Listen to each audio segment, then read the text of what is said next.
Hay recuerdos que no existen y aún así nos enseñan a vivir. Hay carreteras que nos llevan a casa y otras que nos dejan en la nada. Hay golpes en la ventana que llegan puntuales, aunque nadie esté ahí. Yo soy Mr. Nobody y esto es Voces en la Niebla. Si decides quedarte, no apagues la luz.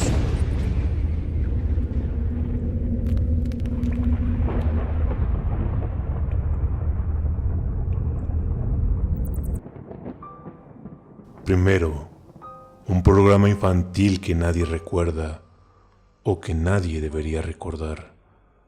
Luego, una aventona en Nochebuena que nunca llegó a su destino. Y al final, un patrón de golpes a las 10 p.m. puntuales que no entienden de distancia. Escucha, no respondas, y si respondes, que sea en voz baja.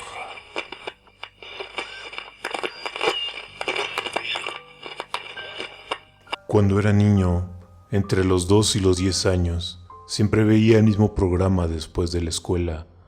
Se llamaba Las maravillosas aventuras de Dandy. Era un programa que me acompañaba desde que tengo memoria, como si siempre hubiera estado conmigo. Y con razón, incluso ahora de adulto, puedo señalar muchas lecciones que me dejó, cómo amarrarme los zapatos, cómo comer de manera adecuada, cómo conversar con otras personas. Para un niño criado como yo, ese programa era fundamental. Mi padre había muerto antes de que yo naciera, en un asalto fallido, y mi madre trabajaba como cirujana, lo que significa que estaba ausente casi todo el día, y volvía a casa a las 9 o 10 de la noche. Así, la mayoría de mis aprendizajes de la infancia me los enseñó aquel programa.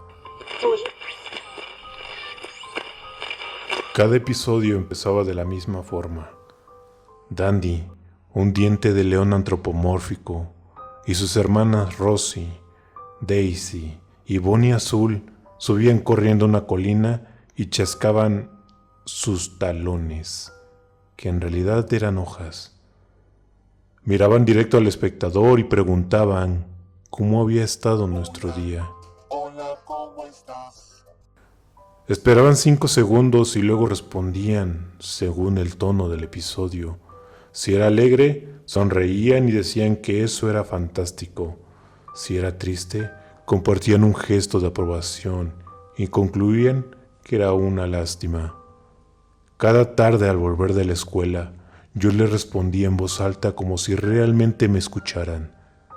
Siempre me decepcionaba descubrir que mi respuesta nunca coincidía con la suya. Llevé la cuenta y la diferencia fue de 47-0 en mi contra. Aún así, era confortable ver lo que mis personajes favoritos tenían preparado para mí ese día. Pero todo cambió una tarde de abril, lluviosa y gris. Ese día, tras volver empapado de la escuela, terminé mis tareas domésticas y subí corriendo a encender la televisión. El episodio comenzó como siempre, con Dandy y sus hermanas saludando y preguntándome cómo había estado mi día.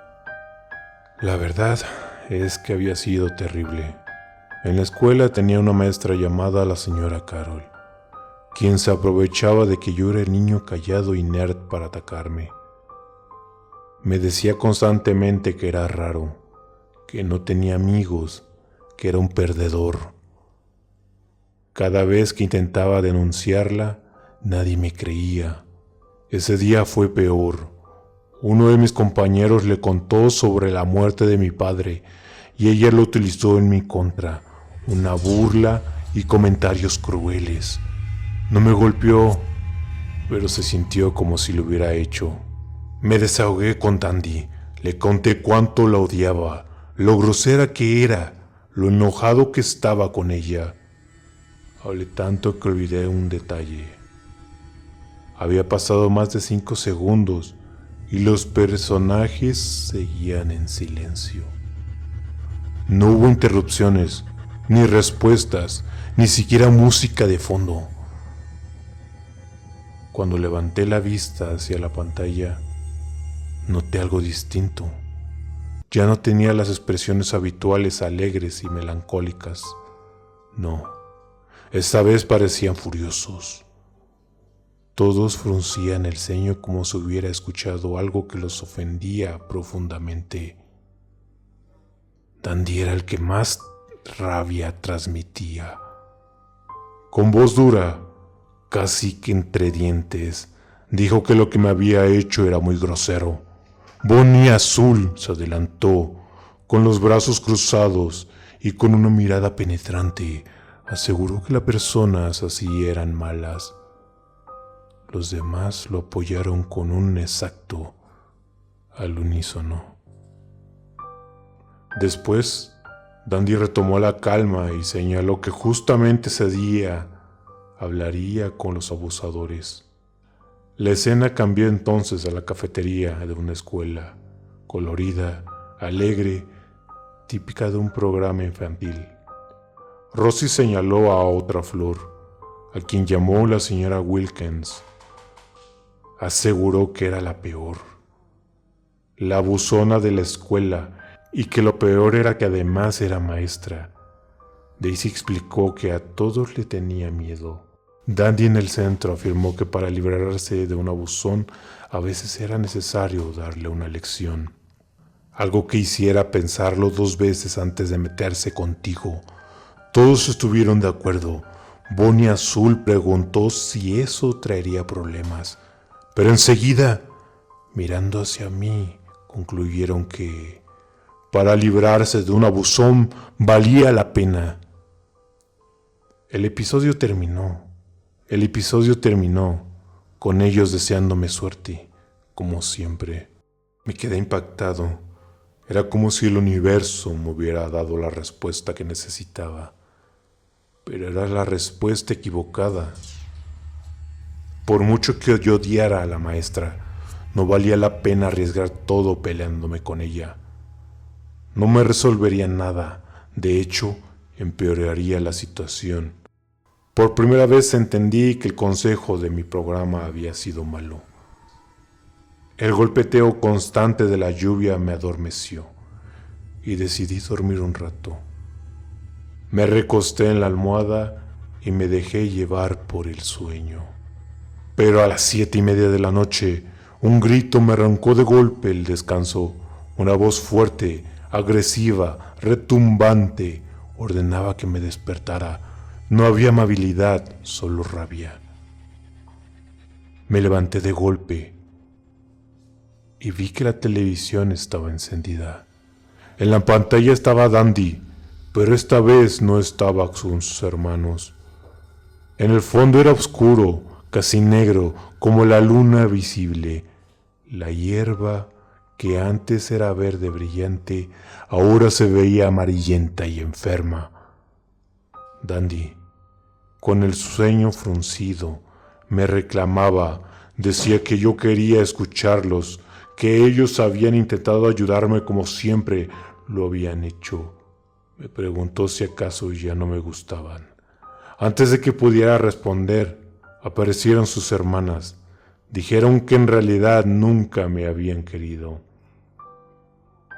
Dandy avanzó hacia la pantalla y añadió que quizá mi maestra tenía razón, que yo era un perdedor. Todos comenzaron a reír, lanzando burlas sobre mi cabello, mi rostro, incluso la muerte de mi padre. Rosie comentó que probablemente lo había hecho a propósito porque nadie querría tener un hijo como yo. Bonnie Azul agregó que seguramente había fingido su muerte solo para alejarse de mí. Y Dandy apenas alcanzó a insinuar que tal vez él mismo se había quitado la vida por la decepción. Cuando yo apagué el televisor, me derrumbé, llorando y temblando hasta que llegó la mañana. Al día siguiente, sábado, me levanté todavía en shock por lo que había pasado en la noche anterior. Mi madre trabajaba como casi todos los fines de semana, así que estaba en mi casa, solo. Tenía hambre, pero no me atrevía a salir de la cama. Las palabras que había escuchado resonaban dentro de mí. Había sido un sueño, una alucinación. No podía ser. Yo lo había sentido. Al final me obligué a levantarme y bajé a desayunar. El cielo estaba despejado, azul y dorado, como si la tormenta nunca hubiera existido. Me serví mi cereal y lo comí en silencio, intentando recuperar algo de normalidad. Después subí a mi habitación con la idea de deshacerme de ese recuerdo. Después subí a mi habitación con la idea de distraerme con videojuegos. Normalmente jugaba los fines de semana, ya que mi madre no me dejaba hacerlo entre semana. Pasaron un par de horas hasta que una voz suave, familiar, me interrumpió. Era Dandy. En ese tono que alguna vez me había reconfortado, ahora me daba miedo. Me quedé con la mirada casi suplicante. No sonaba violento, sino arrepentido. Giré lentamente la cabeza hacia la pantalla. Esta vez no estaba solo. Ahí estaba también Rosie, Daisy y Bonnie Azul. Pero no estaban de pie, sino sentados en la colina. El fondo había recuperado su azul brillante y la hierba se veía sana. Todo parecía normal otra vez, excepto sus rostros. Ya no estaban sonrientes. Ahora reflejaban arrepentimiento, una tristeza profunda. Bonnie Azul me dijo que lo sentía, que no había querido desquitarse conmigo de esa forma. Daisy añadió que el problema no era mío, sino de ellos. Rosie resaltaba, insistió que sabían que yo todavía los quería. Entonces Dandy habló con una calma que me heló la sangre. Contó que ellos también habían tenido una situación como la mía. Mencionó que un tal señora Wilkins, una maestra que lo trataba mal en la escuela, decía que odiaba a todos los niños, pero que a ellos los detestaba más que a nadie. Daisy intervino para decir que esa mujer los consideraba niños problemáticos, que merecían estar solos. Explicó que no tenían padres, así que dependían de ella, hasta que un día la señora Wilkins dijo que estaba harta de comportamientos. Los arrastró a una sala de dibujo, los encerró ahí y nunca volvieron a salir. Yo escuchaba pegado en la pantalla, incapaz de apartar la vista. Dandy bajó la cabeza y con tristeza reaccionó y reconoció que nunca había salido de ese cuarto. Rosie aclaró que por eso no querían que a mí me pasara lo mismo. Dijeron que yo los había hecho felices y que querían que yo también lo fuera, que solo había tenido miedo de que yo siguiera el mismo camino. Sus palabras me llenaron de calidez. Sonreí. Me parecía que todo volvía a ser como antes, quizá aquello que era solo una lección de bondad. Pero entonces dijeron, había llegado el momento de despedirse. Mi sonrisa se borró de golpe. Daisy señaló que ya estaba creciendo, volviéndome fuerte como mi padre. Rosie aseguró que ya me había enseñado todo lo que podía. Yo pegué mi frente contra la pantalla, suplicándoles que no se fueran. Bonnie Azul me recordó que siempre me habían querido, incluso cuando estuvieron conmigo ahí dentro. Se pusieron de pie, tomándose de las manos, mostrando las sonrisas más amplias que jamás había visto. Yo lloraba sin consuelo, rogándoles que se quedaran, pero ellos, con unísonas voces, me agradecieron por haber estado con ellos. La pantalla se desvaneció en negro y sobre ella apareció una frase con letras blancas. El fin. Después, solo quedó estática. Y yo, destruido, llorando sin poder detenerme. Pasaron los años, llegó mi cumpleaños número 16. Esa noche celebré con varios amigos y al terminar mi madre me llamó a la sala. Pensé que tenía otro regalo para mí, pero la encontré seria, con un gesto tenso. Me pidió que me sentara, dijo que había algo de lo que debía hablar conmigo y que lo había ocultado desde hace mucho. Me confesó que si bien era cierto que mi padre había muerto en un asalto, en realidad él no era mi verdadero padre. Ella no era mi verdadera madre.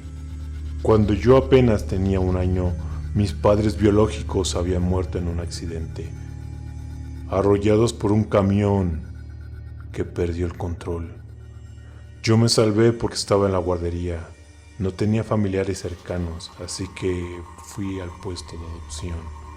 La mujer que me recibió era una ex maestra del internado llamada señora Wilkins. Según mi padre adoptivo, aquella mujer era cruel, solía maltratar a los niños adoptados por las razones más absurdas. Respirar fuerte, toser o cualquier cosa. Hasta que un día, después de que 4 de esos niños me defendieran de una paliza, la señora Wilkins los encerró en una habitación durante 1 semana. Nunca volvieron a salir. Para evitar que los demás habláramos, nos prohibió salir de la casa. Los vecinos empezaron a sospechar y llamaron a la policía. Ella fue arrestada y condenada a cadena perpetua. Yo escuchaba paralizado e incapaz de moverme. El nombre resonaba en mi cabeza, Wilkins. Me resultaba familiar. Y de pronto recordé. La señora Wilkins, la villana del programa. Corrí a mi cuarto y encendí la computadora. Busqué frenéticamente información. Los primeros resultados fueron casos genéricos de malos padres adoptivos, pero en la 5ª búsqueda encontré la noticia. Maestra de internado acusada de asesinato en 1er grado, tras encerrar a 4 niños en un cuarto. El artículo relataba exactamente lo mismo que mi madre me había contado. Había algo más. Fotografías, dibujos que los niños habían hecho en ese encierro. Dibujos de flores. Al final del texto, los nombres de los niños muertos. Casi me detuvo el corazón al leerlos. Rosalina Matthew, Bonnie Belly, Daisy McCullen y Daniel Morello. No podía creerlo. Eran Rosie, Bonnie Azul, Daisy y Dandy. Busqué el programa en internet durante horas, desesperado por encontrar algo. No hallé nada, ni una sola referencia a las maravillosas aventuras de Dandy. Nada.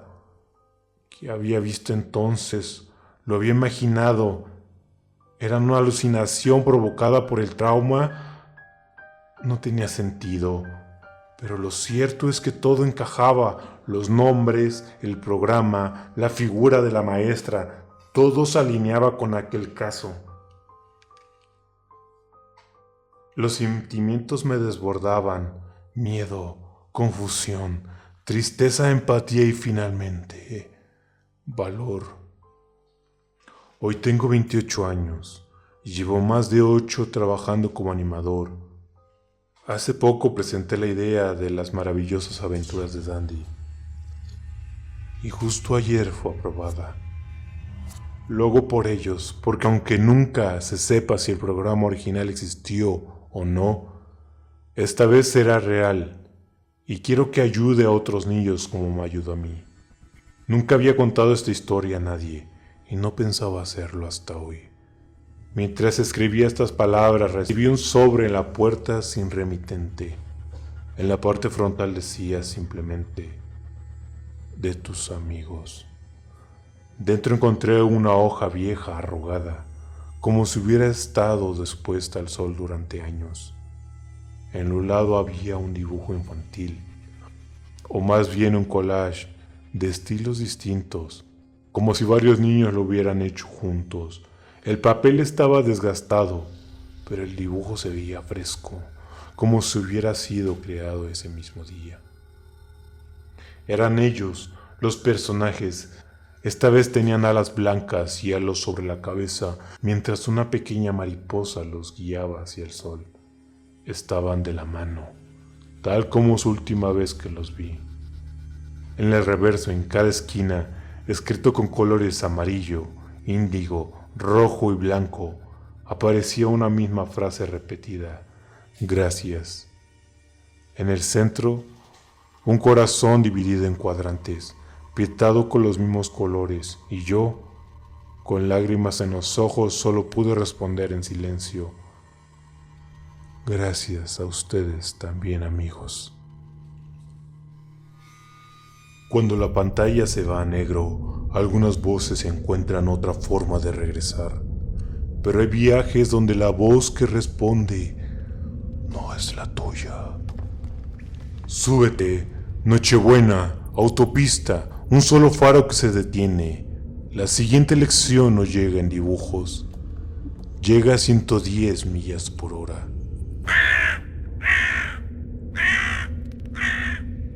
Cuando pienso hacia atrás, debería tener 19 o 20 años. Tal vez un poco más. Estaba en mi segundo año de universidad. Era Nochebuena. Y había decidido hacer autostop desde Providence, por la I-95, rumbo a Maine, para reunirme con mi familia. En aquella época, en los años 70, viajar así era común. Era la mejor manera de moverse para alguien sin dinero. Y yo había tenido incontables experiencias interesantes con desconocidos en las carreteras de Nueva Inglaterra. Lo triste es que, después de lo que vi aquella noche, no volví a levantar el pulgar nunca más. Había pasado un buen rato con una pareja que me recogió en Boston, junto a su perro Akita, llamado Yojimbo. Me había invitado a cenar, bebimos un poco y luego tomaron un desvío rumbo a Concord. Yo debía continuar hacia el norte, hacia Portland. Me retrasé por disfrutar su compañía y ahora caminaba solo en medio de la noche, bajo un frío intenso que se volvía más cruel con la nieve que comenzaba a caer. No quería volver atrás, aunque tenía dinero para pagar un motel. Me obsesionaba la idea de sorprender a mi familia llegando de improviso a la mañana. Pensaba en sus caras de alegría, en la broma que sería aparecer sin previo aviso. Nadie sabía que estaba en camino. Nadie habría notado mi ausencia si me pasaba algo. Los autos pasaban y pasaban. Levanté el pulgar 18 veces sin éxito. Ni uno se detuvo. Estaba tan desesperado que incluso consideré desabrocharme la chaqueta y soltarme el cabello para aparentar ser mujer. Tal vez así tener un poco más de posibilidades de que alguien se parara. Fue entonces cuando desde la curva contraria apareció un único faro. El vehículo pasó de largo y sentí alivio de que no se detuviera, pero entonces escuché el chirrido de los frenos, largo y agudo, como un grito metálico. Me giré y vi como el coche giraba con un control perfecto, casi elegante, para volver hacia mí. Era un amasijo de chatarra oxidada, pero se detuvo con suavidad frente a donde yo estaba. La ventanilla comenzó a bajarse sola, y aunque mi instinto me gritaba que me negara, Al ver al conductor lo olvidé todo. Era un hombre atractivo, con una sonrisa encantadora y con una voz tranquila. Me ofreció llevarme y sin pesarlo subí. Se presentó como Jerry, un mecánico local. Conversamos. Yo le conté que quería sorprender a mi familia en Navidad, que estudiaba ciencias de la computación y que soñaba con cambiar el mundo. Él bromeó diciendo que mientras pudiera seguir reparando coches, podrían poner computadoras donde quisieran. Por un rato pareció amable, incluso divertido, pero poco a poco empezó a cambiar. Cuando le pregunté cuánto más pensaba viajar, me respondió con una frase extraña, que iría hasta el fin del mundo. Lo dijo con una sonrisa nerviosa, como si no supiera que había salido de su boca. Intenté de no darle importancia, pero entonces la atmósfera en el coche se volvió rara. Una canción que me gustaba comenzó a sonar en la radio y yo pedí subir el volumen. Él lo hizo, pero al mirarlo noté que movía los labios, como murmurando para sí mismo.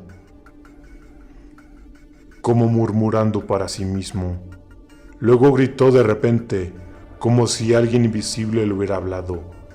Yo no había dicho nada. Apagó la radio de golpe y me interrogó con los ojos, convencido de que yo había susurrado algo. Insistió de que me había escuchado preguntar qué teníamos que hacer. Yo lo negué, pero él parecía convencido de lo contrario. Poco después murmuró que si así tenía que ser, estaba listo y que todo aquello se sentía correcto. El aire se volvió insoportable. Encendió un cigarrillo, me ofreció otro. Y entre el humo lanzó una propuesta aterradora. Dijo que podía llevar el coche hasta 110 millas por hora y que no le temía la muerte. Demostró de inmediato pisando el acelerador. Yo, muerto de miedo, le rogué que bajara la velocidad, pero entonces reveló lo que en verdad pensaba. Aseguró que durante la canción yo había aceptado que había llegado la hora y pronunció una frase que aún me persigue. Si no soy yo, entonces tienes que ser tú. Con esas palabras sacó un cuchillo largo de su bota y lo clavó en la punta del tablero. Lo dejó erguido ahí, temblando levemente con la vibración del motor. La carretera seguía corriendo a más de 100 millas por hora, pero dentro del coche todo parecía detenido. En ese momento comprendí que estaba atrapado. Él no dejaba de repetirlo, como un rezo, cada vez más alto. Si no soy yo, entonces tienes que ser tú. Hasta que finalmente alargó la mano hacia el cuchillo, dispuesto a usarlo. Fue ahí cuando reaccioné. Antes de que pudiera tomarlo, mis dedos se adelantaron. Lo agarré con todas mis fuerzas y gritando de puro terror, lo hundí en su abdomen. La hoja entró como mantequilla. Lo repetí una y otra vez y él colapsó sobre el asiento. Mientras tanto, el coche empezaba a reducir su velocidad. Abrí la puerta una vez se detuvo el coche. Salté a la nieve y corrí sin mirar hasta una granja cercana donde pedí ayuda. La policía nunca encontró registro de ningún hombre que coincidiera con su descripción. Me dijeron que llamarían, pero jamás lo hicieron. Pasé la Navidad con mi familia, rodeado de amor, pero con el recuerdo vivo de aquella noche. Con los años, mi familia y yo hemos notado noticias inquietantes, accidentes extraños en carreteras solitarias, autos estrellados con conductores que presentan heridas como cuchillo, pero sin que nunca se halle un arma. A veces esos autos aparecen robados en otros estados e incluso en países lejanos. Puede que todo sea coincidencia,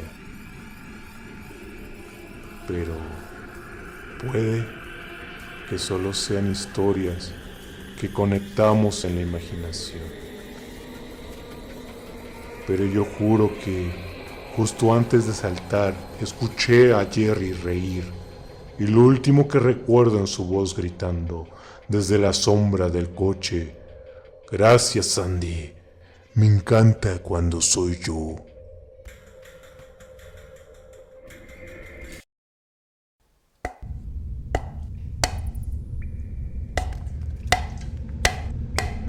Hay promesas que siguen conduciendo, aunque tú te hayas bajado. Hay visitas puntuales que no necesitan puerta. 10 en punto, 4 golpes, pausa, y uno más. Cambias de casa, de teléfono, de nombre. El patrón te encuentra igual. Tuve una infancia normal. Me gradué de la preparatoria con buenas calificaciones. Entré a la universidad para estudiar ingeniería química y conseguí un empleo en una compañía grande, en el departamento especializado en el crecimiento de cristales. La empresa me ascendió a ingeniero principal en la sucursal de la zona de Washington, D.C. Yo acepté con entusiasmo.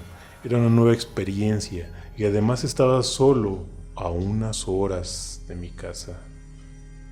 El trabajo comenzó bien. Me mudé a un apartamento nuevo con electrodomésticos recién instalados y encima impecables. La vida pintaba prometedora hasta que empezaron los ruidos. Al principio eran sonidos pequeños dentro del departamento, nada fuera de lo normal. Un crujido en las paredes, una puerta que se expandía o se contraía por los cambios de temperatura. Pero una noche, sentado en la sala, escuché un golpe en la ventana. Me sobresaltó, me levanté y miré hacia afuera. Nada. Lo descarté como un pájaro o algún animal. Al final, es normal que en las casas se estrellen pájaros o animales pequeños traten de entrar por las ventanas. La noche siguiente ocurrió de nuevo. Esta vez fueron 4 golpes. Me levanté de inmediato y abrí las persianas. Y de nuevo, no había nada. Revisé la hora. 10 en punto. Me inquietó, pero intenté no darle importancia y me fui a dormir. La tercera noche estaba en la sala a las 9, expectante, preguntándome si volvería a pasar. Cuando sonó mi celular, me asusté. Era un mensaje de mi madre, preguntándome cómo me estaba adaptando a la mudanza. Me distraje conversando con ella un rato, recordando mi casa en Ohio, sintiéndome tranquilo, hasta que escuché otra vez 4 golpes, una breve pausa y luego un golpe más fuerte. Solté el teléfono, caminé hacia la ventana. Corrí la persiana. Nada. Regresé al celular. Eran las 10:01 en punto. Esa noche casi no dormí. La precisión me dejó claro que no podía ser un animal. Tal vez un vecino fastidiando o un vagabundo. La siguiente noche estaba preparado. Me paré unos metros en la ventana y miraba mi celular. 9:56. Las manos me temblaban. 9:57. El pecho apretado por la ansiedad. 9:58. Todo el cuerpo me vibraba. 9:59. Clavé los ojos en la ventana, listo a las 10. Sonaron 9 golpes rápidos.